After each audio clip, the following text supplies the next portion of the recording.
तो कल मालदेव वाली बात तो गई थी।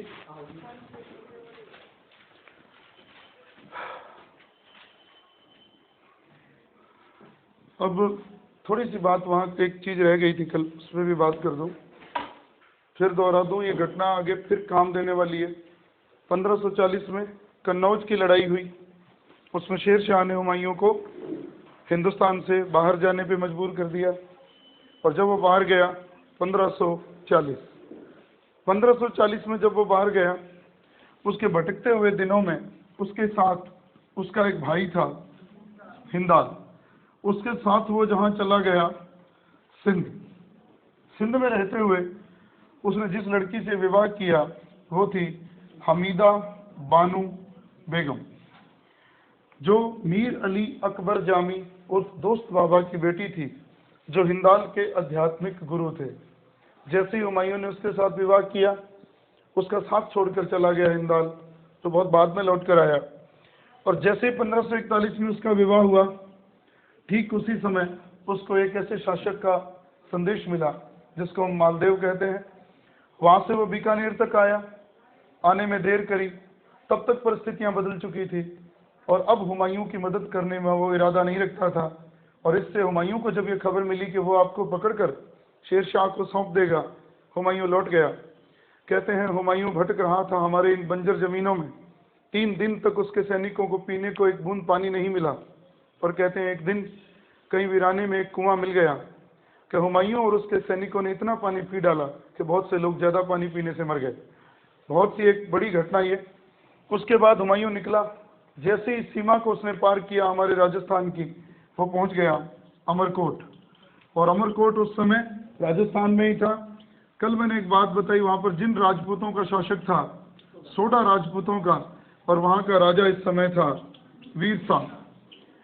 हुमायूं वहाँ पहुँचा, उसने उसकी पत्नी को गर्भवती हालत में देखकर उसकी मदद करी, उसको शरण दी, और उसी की शरण में रहते हुए फिर वही दिन आया 15 अक्टूबर 1542, जिस दिन एक लड़के का जन्म हुआ जिसका नाम रखा गया बदरुद्दीन, जिसको बाद में कहा गया जलालुद्दीन मोहम्मद अकबर।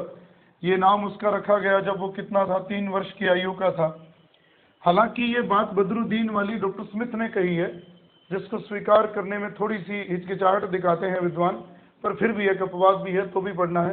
पहला नाम बदरुद्दीन, बाद में जलालुद्दीन उसकी उपाधि, और नाम उसका अकबर। यहाँ पर रहते हुए कल मैंने बात कर दी थी कि वो निकला अपने बीवी बच्चे को लेकर आगे कंधार की ओर, और रास्ते में उसको घेर लिया उसी के भाइयों ने, जिनका नाम था अस्करी और कामरान। अस्करी ने उसको भगा दिया, वो अपनी बीवी बच्चे को छोड़कर निकल गया, और बीवी बच्चा हाथ लगे किसके, अस्करी के, और अस्करी ने उसकी देखभाल करी। और यहाँ पर एक बात बताए, भले ही भाई कितने ही दुश्मन थे लेकिन उसके साथ अच्छा व्यवहार हुआ। हुमायूं यहाँ से भाग गया ईरान। हमने कल यहाँ तक बात कर ली थी, ईरान के शाह, वहाँ के राजाओं की उपाधि होती थी शाह, ये ध्यान रहे। ईरान के शाह, जिसका नाम याद रखना है, बहुत बड़ा प्रश्न है कि भटकते हुए हुमायूं को किसने मदद दी थी। दी तो वीर साल ने भी थी, पर उस मदद का लाभ वो नहीं उठा पाया। ईरान पर्शिया चला गया। फारस के शाह तहमास्प, ये नाम याद रखना है, फारस के शाह तहमास्प ने उसकी मदद करी, और उसने उसको कुछ सैनिक दिए, और हुमायूं लौट कर आया। और उसने ठीक थोड़े से वर्षों बाद, साल था 1545 ईस्वी, और उसने कंधार को जीत लिया। यहाँ तक भी बात हम कर चुके थे। कंधार उसने जीत लिया, और यहीं पर उसको अपना 3 साल का बेटा फिर मिला। कहते हैं जब ये जंग चल रही थी तो कामरान ने अकबर को महल की दीवार पे बैठा दिया बरसती तोपों के सामने, और वो भाग्यशाली था, लड़का बच गया। वहाँ अकबर दोबारा अपने बेटे से मिला और दोबारा अपने पिता से मिला, और वहीं अकबर का नाम अकबर रखा गया, और तब से हमीदा बानू और अकबर हुमायूं के साथ हो लिए। अब अकबर के अच्छे दिनों की शुरुआत हो चुकी थी। अकबर काबुल में ठहरा हुआ था, और अब वो भारत की परिस्थितियों को ठीक देख रहा था कि कब मेरे को अवसर मिले और कब मैं दोबारा हिंदुस्तान को जीत लूँ। और इस समय कल मैं एक बात ये भी कह गया, जब ईरान के शाह ने हुमायूं को मदद दी थी तो एक शर्त रखी थी।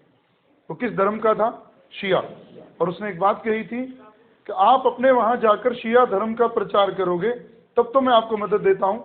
हुमायूं क्या ना करता, उसने हाँ कर दी। और उसने ये भी किया कंधार और काबुल जीतकर किसको दे दिया? ईरान के शाह को। लेकिन जैसे ही ईरान के शाह की मृत्यु हुई, हुमायूं ने उसे फिर जीत लिया। यहीं रहते हुए अब थोड़ी सी घटना को बदल रहा हूं, आपको इसके साथ जोड़ना है। यही साल देखो बहुत महत्वपूर्ण है, 1545। इसी साल किसकी मृत्यु हुई? शेरशाह की। किस दुर्ग को घेरे हुए उसकी मृत्यु हुई? कालिंजर। कहते हैं उसने बंदूक से गोली दागी या गोला दागा, गलत चल गया, बारूद के ढेर पे गिर गया और शेरशाह जलकर मर गया। इन 5 सालों में जो शेरशाह कर गया वो हुमायूं अपने पहले 10 सालों में भी नहीं कर सका और बाद के 6-7 महीनों में भी नहीं कर सका। वो अलग पढ़ेंगे शेरशाह को। पर अभी शेरशाह के मरने के बाद उसके जो बाद के राजा जो गद्दी पर बैठे उत्तराधिकारी, वो इतने कमजोर थे कि वो शेरशाह के बनाए हुए राज्य को सुरक्षित नहीं रख सके। उनमें से एक का नाम इस्लाम शाह और दूसरे का नाम आदिल शाह। यहाँ एक बात ऐसी जोड़ रहा हूँ जो आगे चलकर बहुत महत्वपूर्ण हो जाएगी। शेरशाह मरा, गद्दी पर बैठा इस्लाम शाह। इस्लाम शाह मरा, गद्दी पर बैठा आदिल शाह। आदिल शाह के काल में सारी शक्ति जिस व्यक्ति के हाथ में थी वो व्यक्ति था हेमराज, हेमू। लेकिन इन्हीं दिनों में 2 और लोग इस गद्दी को पाने के लिए दिल्ली की ललायत थे, जिसमें से एक का नाम तो था सिकंदर शाह जो पंजाब या लाहौर में बैठा था, और दूसरा था इब्राहिम शाह जो बयाना के आसपास बैठा था। दोनों की कुदृष्टि अपने ही साम्राज्य पर लगी हुई थी, लेकिन इसी उधेड़ बुन का लाभ उठाया हुमायूं ने। और अब हुमायूं की मदद करने वाला बहुत बड़ा व्यक्ति बैराम खां। बैराम खां हुमायूं के साथ आया, चढ़ आए वो, और साल था 15 मई 1555, याद रखना। फिर 22 जून 1555, फिर 23 जुलाई 1555। ये 3 तिथियां याद रखनी है, मई, जून, जुलाई, बहुत प्रसिद्ध बात, और 15, 22, 23, ये 3 तिथियां। ज्यादा कहानी नहीं भगाऊंगा यहाँ, पर एक बात याद रखनी है। 15 मई 1555 को हुमायूं ने सबसे पहले भारत के उत्तरी पश्चिमी हिस्से को घेरा। भाई वहीं से तो आएगा हिंदुस्तान में। और वहां कौन बैठा था? पंजाब में कौन था? सिकंदर सूर। सिकंदर सूर खुद लड़ने नहीं गया। सिकंदर सूर ने लड़ने के लिए 2 लोगों को भेजा, जिनका नाम था ततार खां, हैबात खां। ततार खां और हैबात खां को जिस युद्ध में हुमायूं ने पराजित किया वो युद्ध था माछीवाड़ा का युद्ध, 15 मई 1555। इस युद्ध में ततार खां और हैबात खां पराजित हुए और भाग गए, और फिर उसी युद्ध को आगे बढ़ाया, खुद लड़ने के लिए पहुंच गया सिकंदर सूर। सिकंदर सूर को उसने जिस युद्ध में हराया वो युद्ध था सरहिंद का युद्ध, और इस युद्ध की तारीख 22 जून 1555। अब 2 युद्ध जीतने के बाद यहाँ घटना घटती है। हुमायूं आखिरकार, एक चीज जोड़ दूं, जिन दिनों में ये घटनाएं घट रही थी, इस व्यक्ति को यहाँ से भगा दिया गया था, और सिकंदर शाह सूर इस समय उत्तराधिकारी बन गया था शेरशाह के साम्राज्य का। और इस तरह हुमायूं ने क्या किया? आगरा नहीं, दिल्ली। थोड़ा ध्यान रहे, राजधानी क्या थी मुगलों की? आगरा। लेकिन हुमायूं ने जीता क्या? दिल्ली। तो इसलिए आदिल शाह कहाँ टिका हुआ था? आगरा में। और सिकंदर सूर के पास था ये एरिया, उससे उसने छीन लिया।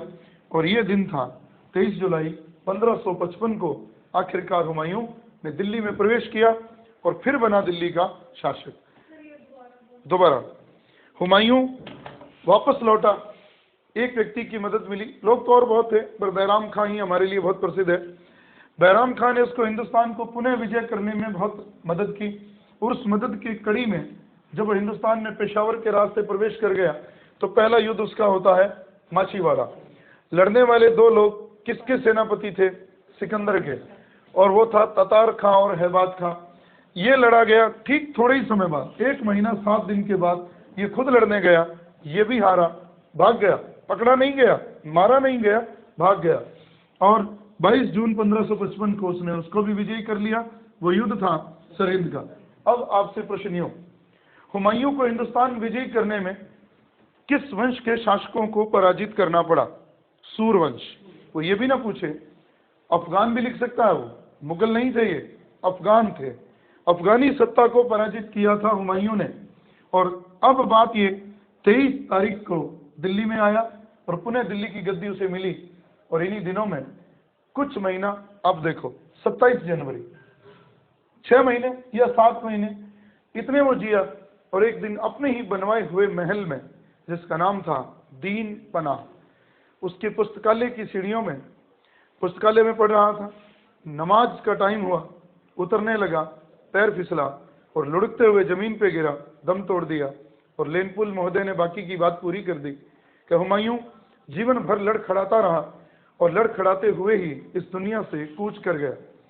इसलिए अब थोड़ी सी चर्चा हम एक बात पे और भी करेंगे कि जैसे ही हुमायूं मरा, उस समय अकबर राजधानी में नहीं था। ये छोटी सी बारीक बात है, उस समय वो आखिर रूप से किसको पराजित करने में लगा हुआ था, क्योंकि ये भाग गया था। और ये था पंजाब के गुरदासपुर जिले में कलानौर, जिसे आप पढ़ते हुए प्रश्न बहुत बार आया हुआ है पेपर में, अकबर का पहला राज्याभिषेक कहाँ हुआ? गुरदासपुर के कलानौर में मिर्जा अबू कासिम ने इसका राज तिलक किया, जो इसका एक सौतेला भाई था। मिर्जा अबुल कासिम ने कलानौर में अकबर का राज्याभिषेक किया। और आखिरकार अगर विधिवत तारीख पूछी जाए, दिल्ली में लाकर 14 फरवरी के दिन अकबर को विधिवत बादशाह घोषित कर दिया गया। और एक चीज और भी ध्यान रहे, जब खबर मिली कि हुमायूं मर गया है, ये बात थोड़ी छिपा के रखी गई और बैराम खान ने तुरंत एक सिंहासन बनाया ईंटों का और उसी के ऊपर अकबर को बैठाकर वहीं गुरदासपुर में उसे बादशाह घोषित कर दिया, ताकि कोई भी विरोध ना पनपे। और 13 साल और 4 महीने का बच्चा जलालुद्दीन मोहम्मद अकबर पंजाब में बादशाह घोषित हुआ। फिर दिल्ली आया, दिल्ली से फिर वो चला गया, अपनी राजधानी उसने बनाई आगरा। अब ये एक कहानी थी हुमायूं की, लेकिन हुमायूं को पूरा करने से पहले 2 लाइनों में एक मूल्यांकन, जो किताबों में बहुत बड़ी बात कही है और आप बात समझ सकोगे। हुमायूं एक अच्छा व्यक्ति तो था, लेकिन एक अच्छा प्रशासक वो नहीं था। एक अच्छा मित्र था, एक मिलनसार आदमी था, बुरे वक्त में लोगों की मदद करता था, बहुत दान भी देता था। लेकिन उन परिस्थितियों में ऐसे व्यक्ति की जरूरत दिल्ली को नहीं थी। उस समय दिल्ली को जिस तरह के व्यक्तित्व की जरूरत थी, वो था जो तलवार का धनी हो। लेकिन यहाँ मैंने एक चीज नहीं पढ़ी, वो बात जरूर रखूंगा आपके सामने, कि क्या बाबर से हुमायूं महान था या नहीं। सवाल ये था। हम यही तो पढ़ते हैं कि बाबर ने भारत में सारी लड़ाइयां जीत ली, लेकिन सवाल ये कि उसके दुश्मनों में शेर शाह जैसा प्रतिद्वंदी नहीं था। तो जो किसका प्रतिद्वंदी था? हुमायूं का। और बाबर के दुश्मनों के पास तोपखाना नहीं था, जबकि हुमायूं के दुश्मनों के पास तोपखाना था। इसलिए हुमायूं निसंदेह बाबर से कम तो नहीं था, पर बाबर की परिस्थितियां और हुमायूं की परिस्थितियों में बहुत भेद था। विजय इसने भी खूब करी, जिसमें देखो गुजरात को जीता गया, मालवा को जीता गया। इसने राजस्थान में भी बहुत से अभियान करने की सोची थी, लेकिन वो बहादुर शाह से उलझ कर रह गया और शेर शाह ने उसको हिंदुस्तान से बाहर कर दिया। इसलिए व्यक्तित्व के रूप में तो अच्छा लड़का था, अच्छा भाई भी था। अपने भाइयों की मदद उसने करी, जिनकी वजह से वो मौत के मुंह में भी बार बार पहुंचा। लेकिन ऐसे अच्छे शासक के गुणों में ये चीज दर्ज नहीं होती। कूटनीतिक होना चाहिए था। अब ये तो मर गया, और अब आती है बात अकबर की। अभी मैं शेर शाह को बीच से अलग कर रहा हूँ, एक बार क्रम से ही चलने दे रहा हूँ। शेर शाह तो बहुत बड़ा कैरेक्टर है, इतनी जल्दी में भी नहीं। अकबर जब गद्दी पर बैठा 13 साल 4 महीने, और जहां उसका राज्याभिषेक हुआ वो जगह थी गुरदासपुर, पंजाब, कलानौर। अब एक प्रश्न जो पेपर में आता है वो यहीं से ही बनता है। जिस समय वो गद्दी पर बैठा, उस समय अकबर जिन लोगों से घिरा हुआ था, पहले थोड़ा सा उन लोगों पे चर्चा कर ली जाए तो बात थोड़ी आसान हो जाएगी। जैसे एक नाम बहुत प्रसिद्ध आदम खां, जिसकी माँ का नाम था माहम अनगा। अनगा का मतलब होता है धाय माँ, जीजी अनगा, माहम अनगा, कई नाम जुड़े हुए हैं। तो अनगा का मतलब होता है पालने वाली, धाय माँ।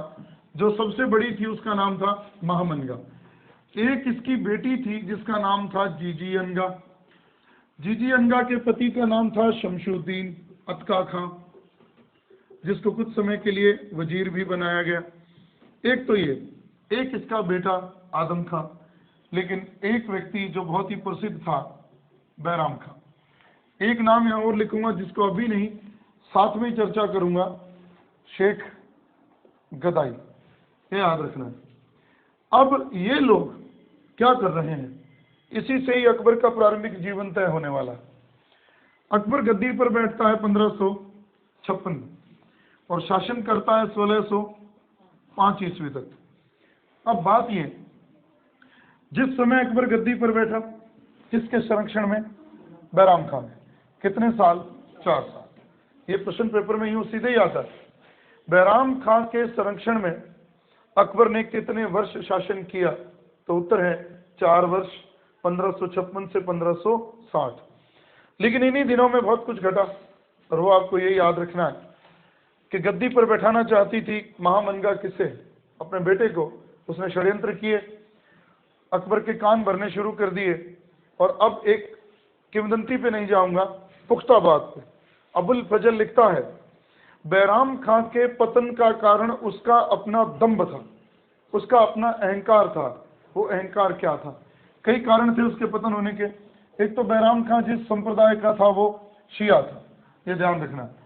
दूसरी बात, इसने एक व्यक्ति को सदर नियुक्त किया था, जिसका नाम मैंने उधर लिख रखा है, शेख गदाई, जिसको उसने क्या नियुक्त किया दरबार में, सदर, ये भी शिया था। ये 2 बातें बहुत ही दुखदाई थी, जिसको सुन्नी लोग पसंद नहीं करते थे।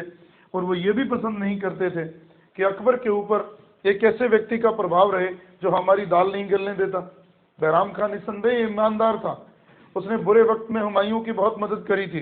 पर अब गड़बड़ क्या हुई, इस औरत ने अकबर के कान भरने शुरू कर दिए और इसके नतीजे हुए। और वो नतीजा क्या हुआ, अकबर ने एक दिन इसके आगे प्रस्ताव रख दिए 2, कि या तो आप चंदेरी कालपी की सूबेदारी ले लो, या फिर आप मेरे पर्सनल सलाहकार बन जाओ, या फिर मक्का को चले जाओ। 3 शर्तें, या तो आप चंदेरी और कालपी की सूबेदारी ले लो, या आप मेरे विशेष सलाहकार बन जाओ, या फिर आप मक्का की यात्रा पे चले जाओ। मक्का जाने का मतलब होता था उन दिनों में रिटायरमेंट। अगर ये चंदेरी की सूबेदारी ले लेता तो ये डिमोशन होता, क्योंकि उससे बड़े पद पर ये पहले बैठा था, शाही दीवान वजीर के पद पर था। सलाहकार होने का मतलब है केवल अधिकार छिन जाना और सिर्फ सलाहकार रह जाना। सलाह मानना तो कोई जरूरी नहीं था, सलाह देना ही जरूरी था। तो इसलिए इसने जो चुना, वो मार्ग इसने चुना कहाँ जाने का, मक्का जाने का। मक्का जा रहा था कि पीछे से इसकी करतूत के कारण सेना भेज दी गई और उसने बैराम खां को घेर लिया। बैराम खां लड़ा, जहां लड़ा वो जगह थी तिलवाड़ा, हार गया, गिरफ्तार किया गया, अकबर के सामने पेश किया गया। अकबर ने इसे माफ कर दिया और इसे फिर प्रस्ताव दिया और इसने फिर कहा मैं मक्का ही जाऊंगा। इस बार ये मक्का जा रहा था और लाहौर गया, पहले अपने जीवन भर की पूंजी उठाई, खजाना लिया, और जहां से होकर जा रहा था वो जगह थी पाटन, गुजरात। कहते हैं वहां पहुंचा, एक लड़का आया वहां पर कुछ 20-25 लोगों को लेकर, जिसका नाम था मुबारक खां। उसने आकर इसको घेर लिया और इसको एक ही बात कही कि तुमने कभी मेरे पिता को मारा था, आज मैं तुम्हें नहीं छोड़ूंगा। और उसने अपने साथियों के साथ निहत्थे बैरम खां को तलवार से मार दिया और इस तरह से एक मान सपूत का अंत हुआ। कहाँ पर, गुजरात में, पाटन में। कहते हैं जो जीवन भर मुगलों के साथ वफादारी करता रहा, उसके जीवन का अंत इतना बुरा हुआ कि उसकी लाश को पाटन के फकीरों ने दफनाया और अकबर को इसका बहुत दुख हुआ। और अकबर ने उसकी विधवा, जिसका नाम था सलीमा बेगम, उससे कर लिया विवाह और उसके बेटे रहीम को अपने दरबार में एक ऊंचा पद दिया, खाने खाना की उपाधि दी और अपने नवरत्नों में उसको शामिल कर लिया। ये वही रहीम है जिसको हम हिंदी में रहीम के नाम से जानते हैं। रहीमन पानी राखिए, बिन पानी सब सून, पानी गए न उबरे, मोती मानुष सोन। फारसी का बहुत ख्यात लेखक जिसने तुजु के बाबरी का बाबरनामा के नाम से अनुवाद किया, कोई फर्क नहीं है। पारसी सही नाम पारसी है, फारसी हम बोलते हैं, सही नाम ही पारसी है उसका। वैसे आप जिसे कह रहे हो वो एक नस्ल है, पर्शियन नस्ल। जैसे आप पढ़ते हो हमारे हिंदुस्तान में विपिन चंद्र पाल, मैं वही बात कर रहा हूँ, वो नस्ल है, ये भाषा है, लेकिन उस क्षेत्र में नहीं है। ये जो पर्शियन है ये ठीक किससे प्रभावित हैं? ईसाइयत से प्रभावित हैं। ये बात की है, जिसको आप फिरोज गांधी भी कहते हो, जो इंदिरा गांधी के पति भी थे, दादा भाई नौरोजी भी थे, विपिन चंद्र पाल भी थे। ये ईरानी है, पर्शियन, वो फारसी जाति है, नस्ल है, ये जाति नहीं है, ये एक भाषा है जिसको आप पढ़ते हो अपने काल में, इंडो आर्यन भाषाएं, भारोपीय भाषा, एक शब्द पढ़ते हो ना किताबों में, भारतीय, यूरोपीय, भारोपीय, जो एक अलग अस्तित्व है जिसको हम इंडो आर्यन भाषा भी कहते हैं। ये भाषावादी है, वो जातिवाचक है, वो नस्लवाचक है, उससे यहाँ कोई संबंध नहीं। अब रहीम उसके दरबार में जुड़ गया। अब एक चीज आपको ये पढ़नी है कि जिस तरह से उसके शुरू के 4 साल किसके संरक्षण में बीते? बैराम खां के। बाद के 2 साल बीते जिसको आप एक नाम से जानते हो, पेटीकोट सरकार या पर्दा शासन। अब गड़बड़ क्या है? बहुत सी किताबें इसको 1564 तक मानती हैं, लेकिन सही उत्तर है 1562। हम इस पे पूरी बात करेंगे 1562 ही क्यों। दोबारा दोहरा दूं, अकबर जब गद्दी पर बैठा 13 साल 4 महीने, शुरू के 4 साल वो जिसके अधीन रहा वो था बैराम खां।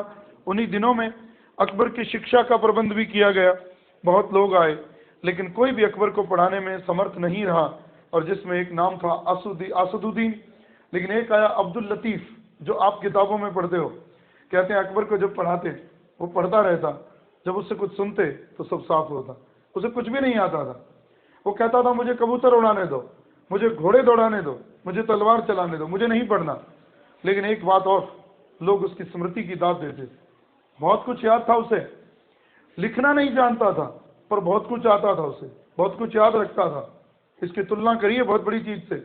आप देखो, जिस समय वेद लिखे गए बहुत बाद में, लेकिन वेदों के मंत्रों को लोग सीधे ही बोल लेते थे। लिपि का ज्ञान उन लोगों को नहीं था जो इस भाषा को बोलते थे। वैदिक कार्य लिखना नहीं जानते थे, एक मत है। आजकल इस मत से थोड़ा सहमत होना मुश्किल है, पर यह अभी तक सर्वविदित है कि वैदिक कार्यों का जो ज्ञान है वो सारा क्या है? मौखिक है, जिसको आप श्रुति कहते हो। वेद क्या है? श्रुति है, सुने हुए हैं, ना कि लिखे हुए। लिखे बाद में गए। उसी तरह का ज्ञान किसको था? अकबर को। और बहुत कुछ, एक किताब है जिसको वो बहुत पसंद करता था, हाफिज का दीवान। जीवन भर उसके साथ जुड़ा रहा, और उसकी लाइनें वो अक्सर पढ़ता और उसे बोलता रहता, रटता रहता। हाफिज, जिसने किताब लिखी थी दीवान, हाफिज के दीवान से बहुत प्रभावित था। ये रहस्यवादी व्यक्ति था। एक संत की रगों का खून इसी में भी दौड़ रहा था, मीर अली अकबर जामी। उसकी बेटी से इसका पैदा होना, इसका जन्म होना है, और वही इसके लिए बहुत बड़ी बात है। पर अब अगले 2 साल किसके प्रभाव में रहा? अगर सीधा कहूं तो महामनगा। महामनगा ने किसके लिए षड्यंत्र किए? आदम खां के लिए। कहते हैं इन्हीं दिनों में, पहले इसी पे चर्चा करूं कि बहुत सी किताबों में ये समय 2 साल है, 1560 से 62, और बहुत सी किताबों में ये साल है 60 से 64। 64 नहीं लिखना आपने, 62 लिखना है, वही याद रखना है। कैसे? उसका थोड़ा तर्क दूं। अगर ये घटना घटती 1564 तक, तो फिर ये जो विजय उसने करी 1561 में, जो आप पढ़ते हो, कहाँ की विजय करी? मालवा की। ये भी चलो आपको मुश्किल लगे, ये कुछ घटनाएं लिख रहा हूँ। 1562, 1563, 1564 बहुत प्रसिद्ध है। उसके जीवन के ये 3 वर्ष बहुत ही महत्वपूर्ण है। 1562 में अकबर ने एक बहुत ही इंसानियत भरा फैसला लिया कि अब के बाद युद्ध में पकड़े गए लोगों को बंदी नहीं बनाया जाएगा, यानी कि युद्ध बंदियों को गुलाम बनाना उसने बंद कर दिया। ये केवल इतनी सी बात पढ़ने से काम नहीं है, बहुत कुछ मैसेज देती हैं ये बातें। दूसरा उत्तर, उसने 1563 में तीर्थ यात्रा कर को भी बंद कर दिया, और 1564 में उसने जजिया कर को भी बंद कर दिया। ये बात ये नहीं है कि इसने कुछ भले काम किए, इससे एक पता चलता है कि अकबर शुरू से ही एक उदारवादी शासक था जिसने जनता की भलाई के लिए काम किया। ये काम कब शुरू हुए? 1562 में। क्या ये इतने बड़े डिसीजन लेने में अगर वो सक्षम था, तो लगता है कि इन डिसीजनों पर इनका प्रभाव रहा होगा? नहीं, ये डिसीजन उसने अपनी मर्जी से लिए हैं। तो हम यही मान सकते हैं कि ये काम जब उसने शुरू किया तो उससे पहले वो इसके प्रभाव से मुक्त हो चुका था। कैसे? एक घटना और जोड़ रहा हूं, वो ये है 1561 में अकबर ने अपना विजयी अभियान शुरू किया। बैराम खां के ठीक मरने के बाद, बैराम खां से निजात पाने के बाद और उसने मालवा को घेर लिया।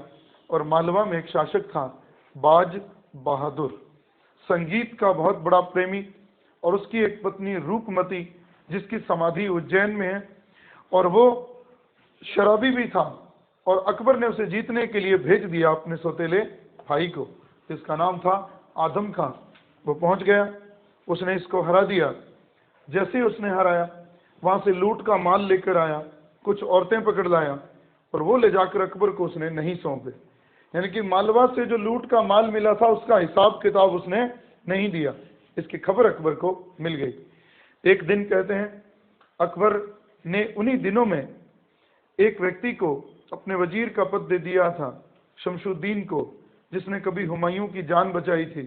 और इससे नाराज हो गया आदम खां, और एक दिन वो शमशुद्दीन से मिलने गया, और जैसे ही मिलने गया उसने शमशुद्दीन का वध कर दिया।